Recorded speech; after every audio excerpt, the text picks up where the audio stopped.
بسم الله الرحمن الرحیم. راځو مایکروسافټ ورډ ته. تیر درس کې مونږه هیډر فوټر باندې خبرې کړې وې. هیډر فوټر کې په دې باندې خبرې وکړې چې څنګه مونږ کولی شو خپل د مونوګراف دا پیج نمبرینګ خپل په طبیعت باندې ورکو، چې مثلا 3 صفحو ته نمبر ورنکو، 3 نور ته نمبر ورکو، الفبا اوسي، هغه نه وروسته انګلیسي اوسي، په هغه هم خبرې کړې. خو په هیډر فوټر کې بعضې نورې اپشن دي، هغه پاتې وي، په هغه اوس نن خبرې کوو. راځم دلته یو فایل لیکم او دې کې لیکل زیات کوم، تقریبا یو 8 ورقې لیکل مې وکړو. دې ته زه هیډر کې یو څه لیکم، مثلا هیډر کې راغلم و مې لیکه چې کمپیوټر بیسک نوټس، کمپیوټر ابتدایي نوټ، او لاندې راغلم د فوټر ته. فوټر کې مې دلته پیج نمبر ورکړه چې اوله صفحه، دویمه صفحه، دریمه صفحه. صحیح شو؟ راغلم څه چل مې وکړو، فوټر کې څه غواړم، پیج نمبر غواړم، کومسې نمبر، داسې نمبر غواړم، نمبر راغی، دا مې کلوز کړو. اوس وګورئ هر صفحه کې عنوان شته او هر صفحې لاندې نمبر شته دی. که چیرې تاسو غواړئ دې کې څه تغیرات راوړئ، مثلا د پیج نمبر تر څنګ نور شیان هم غواړئ، لکه څنګه نور شیان غواړئ. اوس ګور دا خو پیج نمبر مونږ وویل چې پیج نمبر کور کې ټاپ باټم کې، بلې و خیر اوسي، هغه هم خبرې. که غواړئ تاریخ راوړئ دې څنګ سره،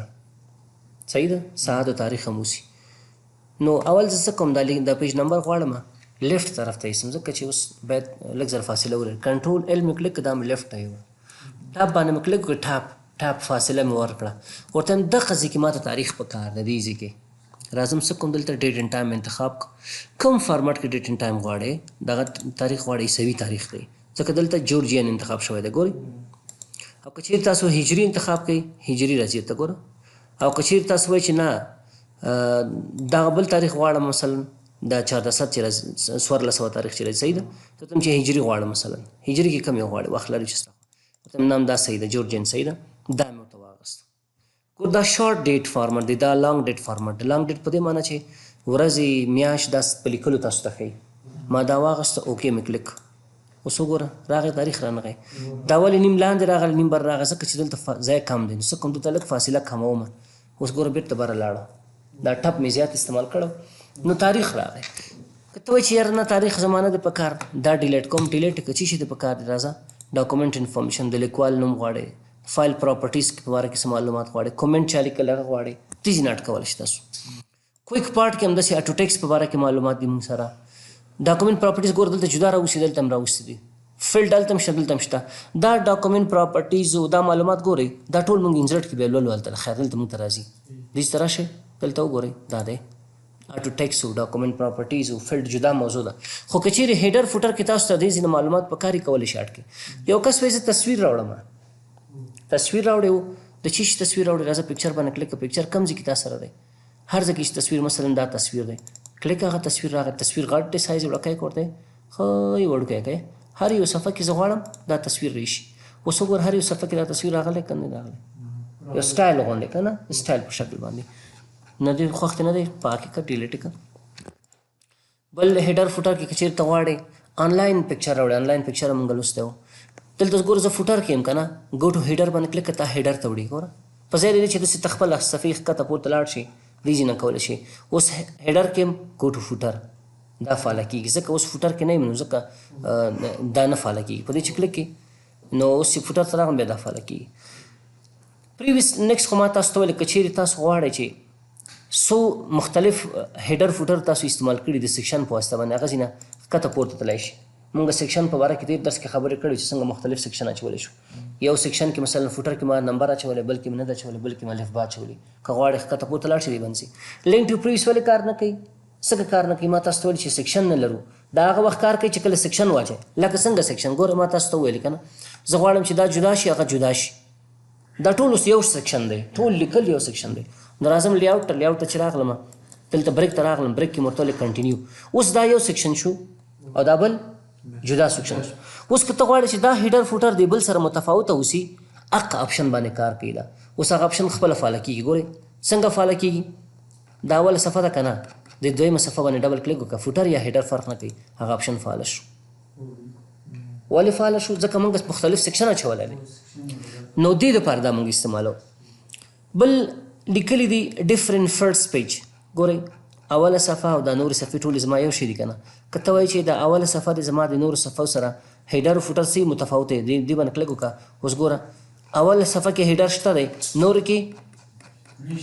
نشته دی. که چیرې ته وایي چې نه اول کې دي، اول کې نه یي نورو کې دي، بیا اول نه به کټ کې نور ته به کاپي کې. ګورئ څنګه زه اوس دا پاکوم، دلته نوې لیکل مې وکړو ځکه هغې کې مې سیکشنونه واچولو، صحیح ذهن هم نه خلاصېږي. زه راغلم باره باره هیډر کې م ډبل کلیک کوم، لیکو چې ومې لیکو ویلکم ټو افغانستان، ویلکم ټو افغانستان یا افغانستان، دا مې ولیکو. دا مې سلیکټ کړو، سنټر ته مې راوستم، بورډ مې کړو او اندازه مې ورته غټه کړه. دونه لیکل مې وکړو. اوس که چیرې زه په دې کلیک وکړم ډفرنٹ فرست پیج، اوس تاسو وګورئ اول صفحه کې هیډر فوټر شته، نور کې شته. که چیرې ته وایي چې اول کې اوسي نور کې نه اوسي، یو خو دا دی ګوره دې ځینې کټ کړه، داسې دا سلیکټ کړه، کنټرول ایکس څه معنا کټ. چیرته غواړې اول کې غواړه، کنټرول وي پیسټ. اوس اول کې شته نور کې نشته، ځکه دې باندې کلیک کړی. او که دې نه کلیک لرې کې بیا یا ټول نه لرې کېږي یا ټول ته راسي. اوس ټولو کې نشته که نه، که غواړې ټول ته راشي یو څه پکې ولیکه چې راشي. دلته مې لیکل وکړو، اوس ټولو کې همدا لیکل راغلی دي. او که دې ویل چې ډفرنٹ اود اینڈ ایون، طاق او جفت صفحې باید متفاوته اوسي. اوس په دې کلیک ګوره اوله صفحه طاق ده که نه، دا هیډر فوټر لري، دویمه جفت ده که نه نه لري، درېیمه بیا لري، څلورم بیا نه لري. بل شو ډاکومنټ ټکس، ته چې کله هیډر فوټر کې لیکل کوې دا د ډاکومنټ خط درته وښیم نه مې ښیه، دا لاندې خط نه دی، دا لاندې ټکس دا درته وښیم که نه، شو کوي او هایډ کوي، بس نور څه کار نه کوي. بل دا هیډر کې ګوره بره فاصله شته ده، فاصله زیاته یې کمه یې، ګوره فاصله کمه شوه. هیډر که فوټر کې د شي لیکلي غواړې هغه ته فاصله ورکړي زیاته کمه کړي. نورمال فاصله 0.5 انچه ده، زه ورته چې دا نورمال کوم، بېرته ما پخواني حالت ته راوړم. پکې انزرټ الاینمنټ ټب د دې لپاره استعمالېږي که چېرې ته دغه عنوان سر کې لیکلي دي نیم یا داسې عادي لیکل دې کړي که نه، عادي لیکل دا لیکل زه فارمټ یې پاکوم ته چې سایز ومې لیکل مثلا نیم مې ولیکل، هغه مې کلیک کړ، 2 نقطې مې ورکړې. اوس که چېرې تاسو دې کې ټپ استعمالوئ، نور شیان استعمالوئ، دا مونږ لوستی وو که نه. مثلا زه ورته چې لیکل کوم، لیکل دې زما د چپ طرف نه کېږي، او چې کله ټپ باندې کلیک کوم دغه اندازه چې کله څومره فاصله چې ورکوي داسې لاین د منځ کې دی شي. اوکې مې کلیک اوس ګورئ دلته زه راغلم چې کله ټپ کلیک کوم همغه اندازه اخلي لاندې راځي. ګوره ټپ باندې مې کلیک کړ، یعنې دغه الاینمنټ ما مخکې هم لوستی مونږ تاسو خبرې کړې وې. خو که چېرې تاسو د الاینمنټ په باره کې غواړئ دلته نور یعنې استعمال یې کوئ، دې ځینې استعمالولی شئ. صحیح ده. الاینمنټ لیکل ستاسو سنټر کې اوسي، رایټ کې اوسي، لیفټ کې اوسي، صحیح ده، څه رقم اوسي. او چې کله تاسو ټپ استعمالوئ څومره مثلا داسې لاین راشي، داسې لاین راشي، داسې لاین چیرې شي، دا دې لپاره استعمالېږي. نو دا مونږ سره الاینمنټ ده، که چیرې استعمالولی شي که نه استعمالوئ ضرورت نشته ورته. نو دا هغه آپشن وي د هیډر فوټر چې مهمې وي چې تاسو باید پرې پوه شئ. که غواړئ هیډر فوټر نه ووځئ، کلوز هیډر فوټر باندې کلیک کړه، هیډر فوټر باندې یو طریقه یې داسې ده، یو داسې ده چې ډبل کلیک کړئ خو ته لاندې خپله کلوز کېږي. بل مونږ سره انزرټ کې د هیډر فوټر نه لاندې پیج نمبر دی. که غواړئ چې مونږ هر صفحې ته نمبر ورکړو، تا نه ځای غواړي، صفحې ټاپ کې پیج نمبر غواړئ، باټم کې پیج نمبر غواړئ، که غواړئ د صفحې مارجن کې حاشیه کې دې ځای کې دا تیار جوړ شوي دي. ګوره ښه چې کوم ډیزاین کې ستا خوښ وي. او که ته وایې چې نه ما چې کوم ځای کې کلیک کړی هغلته پیج نمبر غواړم، بیا دلته راشه. ګوره کرنټ پوزیشن دلته غواړم، دې ځای کې غواړم، دې ځای کې غواړم، مثلا دا ګوره ډیزاین نشته دی. او کرنټ پوزیشن نه مطلب دا هم دی ګوره چې ته خپله یو ډیزاین جوړ کړې، فوټر ته راغلم، دې ځای کې راغلم، شیپ مې واغسته، انزرټ ته لاړم، یو شیپ مې واغسته، دې ځای نه دغه شیپ مې واغسته، دا شیپ مې واغسته، ګوره دغه کونج کې مې دا شیپ رسم کړه. کرنټ پوزیشن مطلب دا چې دا کوم ځای کې ما ځای انتخاب کړی دی. په دې رایټ کلیک کړه، اډ ټیکسټ باندې کلیک کړه. اوس که چېرې ته غواړې همدې ځای کې نمبر راشي، فوټر ته چې راغلم د کرنټ پوزیشن کې نمبر غواړم، دغه نمبر چې کوم ځای کې تا کلیک کړی پوزیشن ځای ډبل کلیک اوس هماغه ځای ته نمبر درته راوړي. نو هدف دا دی. بل مونږ سره انزرټ ټاب کې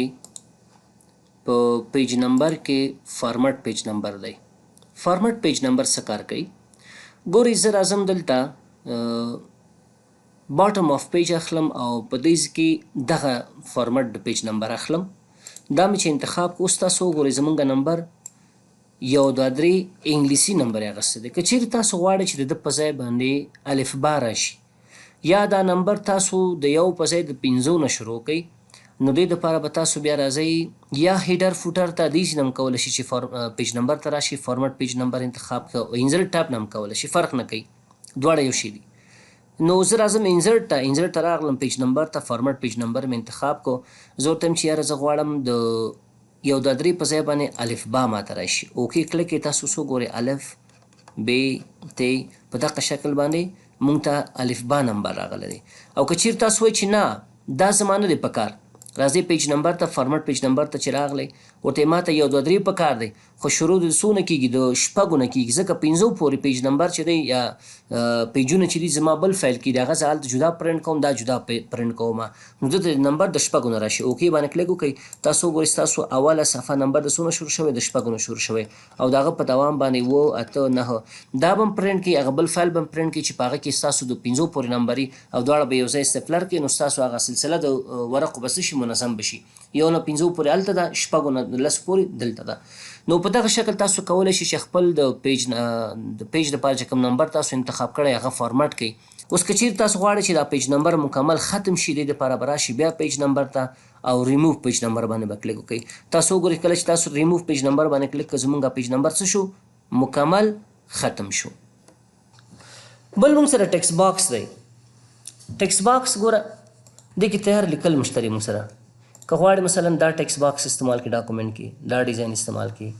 نور خدای بله ډیزاین داسې یو ډیزاین استعمال کړي راځه کلیک کړه ګوره هغسې یو ډیزاین راغلی لیکل د پکې وکړه هر څه چې کې لیکې پکې. بل اصلا د ټیکسټ باکس استفاده څه شی ده ولې موږ ټیکسټ باکس استعمالو مثلا ما سره یو تصویر دی زه راغلم پکچر ته یو تصویر دی ما سره دا تصویر دی. اوس که چیرې زه وغواړم چې د دې تصویر په سر باندې لیکل وکړم لیکل نه شم کولی ځکه دا تصویر دی.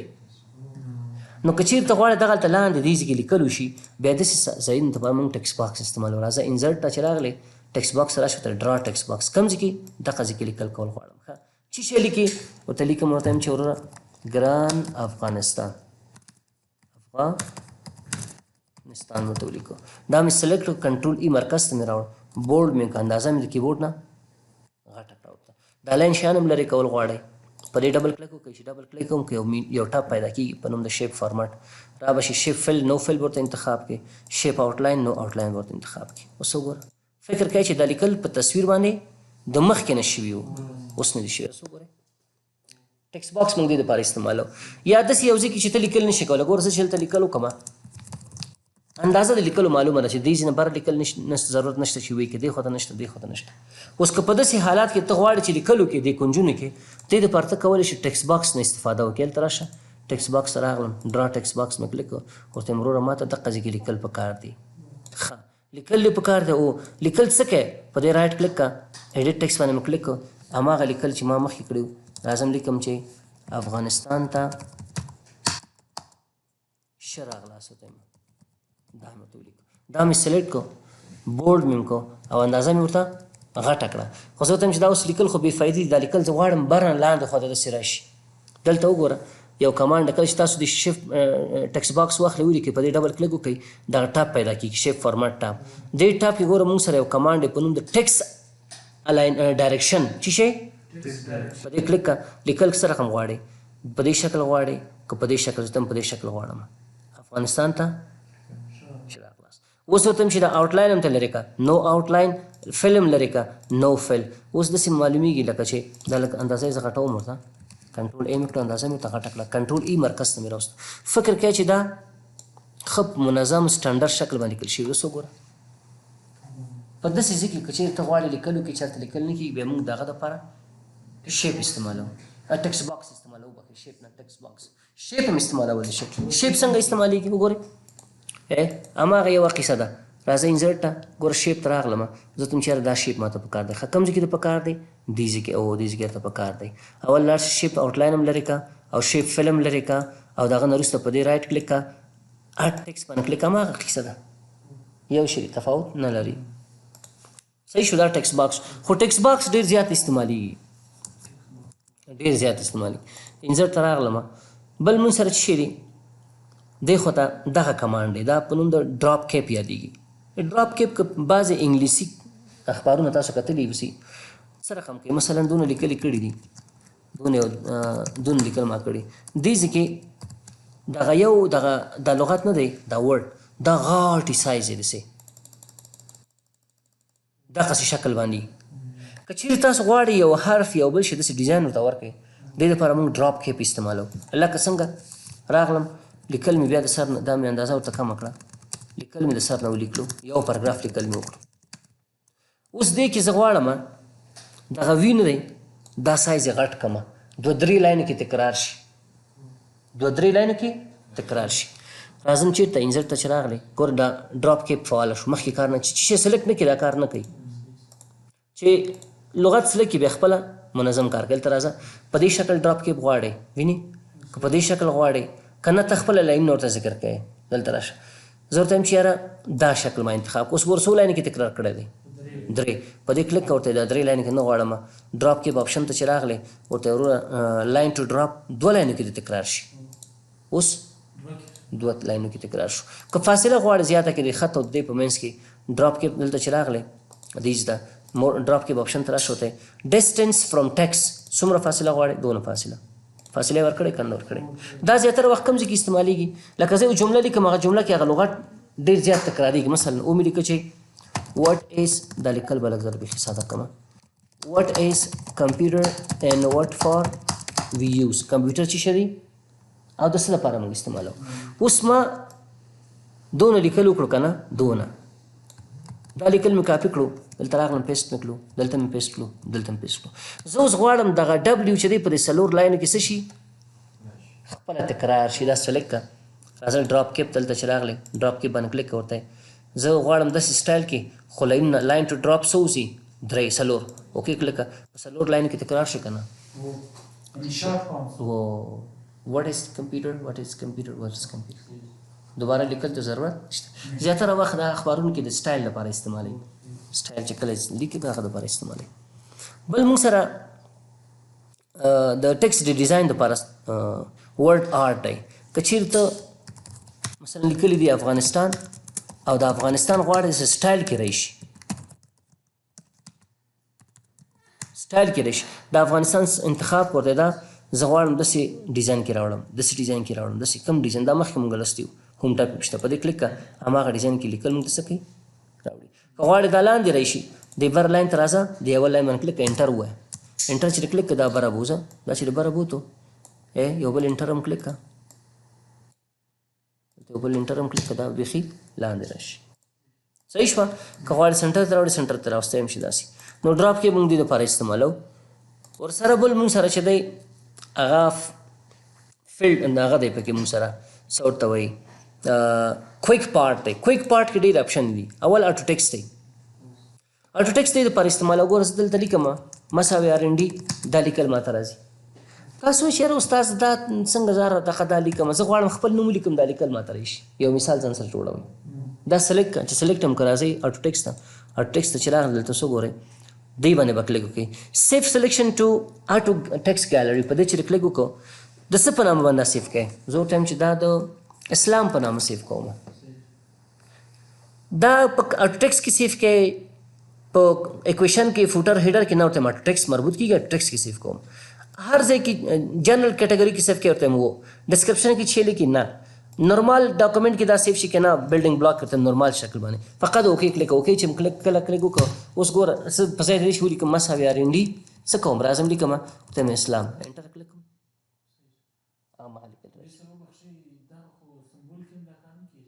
نه هغه بل هغه آپشن کې دی بل دلته دی ګورې ښه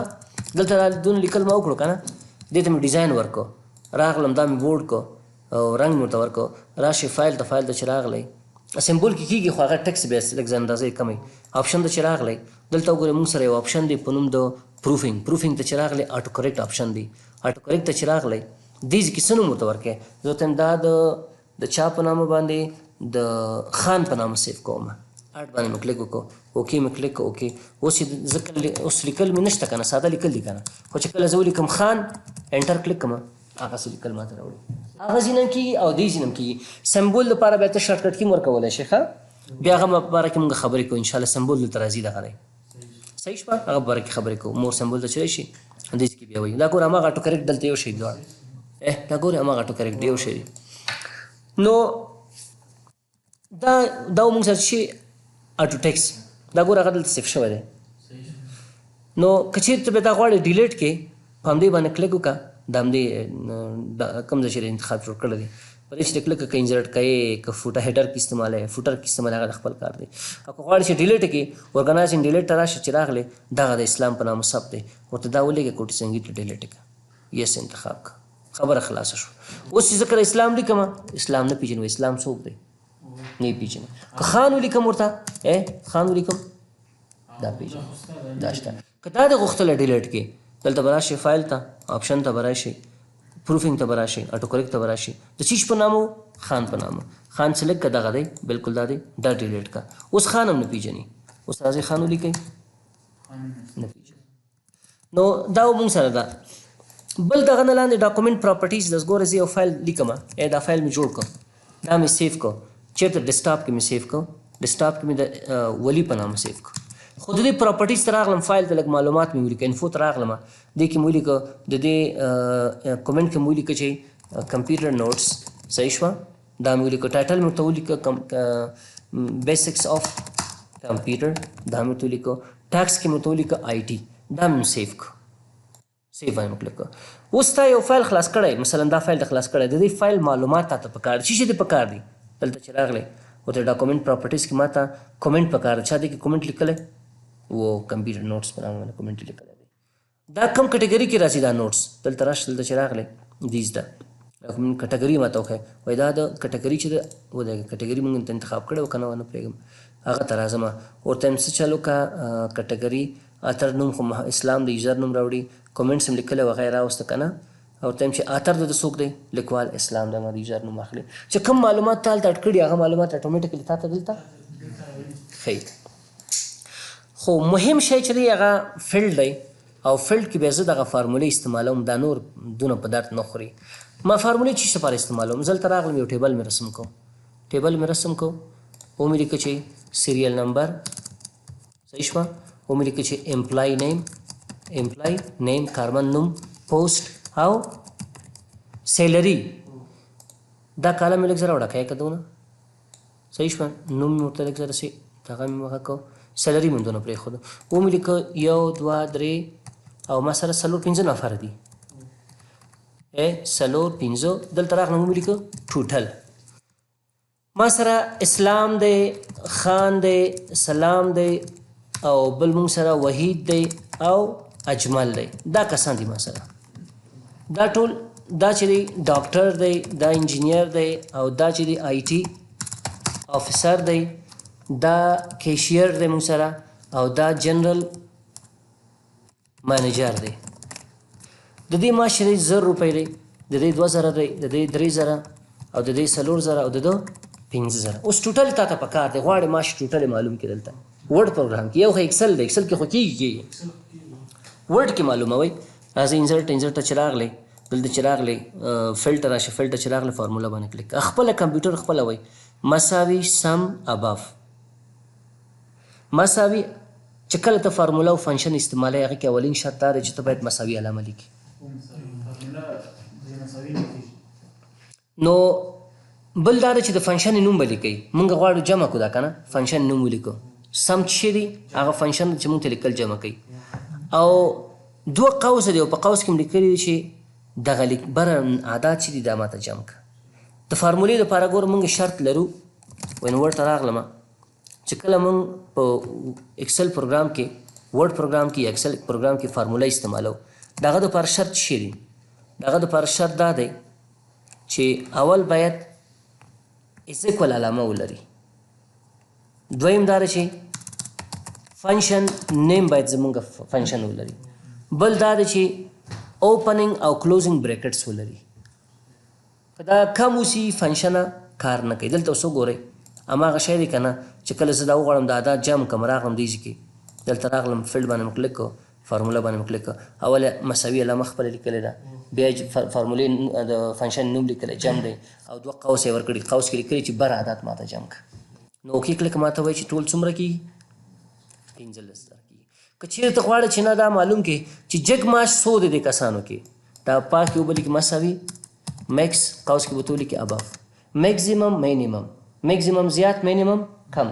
اباف به ته ولیکې انټر کلیک کوئ جګ معاش 50,000 روپۍ که غواړې چې ټیټ معاش معلوم کړي راځه دلته دا پاک ورته راشي ورته ولیکې مساوي مینیمم اباف قوس بند که وایي مینیمم معاش څو دی 1000 روپۍ دی که چیرې غواړې تعداد معلوم کړي چې څو نفر دی دا معاش د څو نفرو دی راځه دلته دا ټول پاک رس ولیکې مساوي کاونټ که ورته وایي کاونټ که چې شی اباف دا بره نو ماته 15 نفرو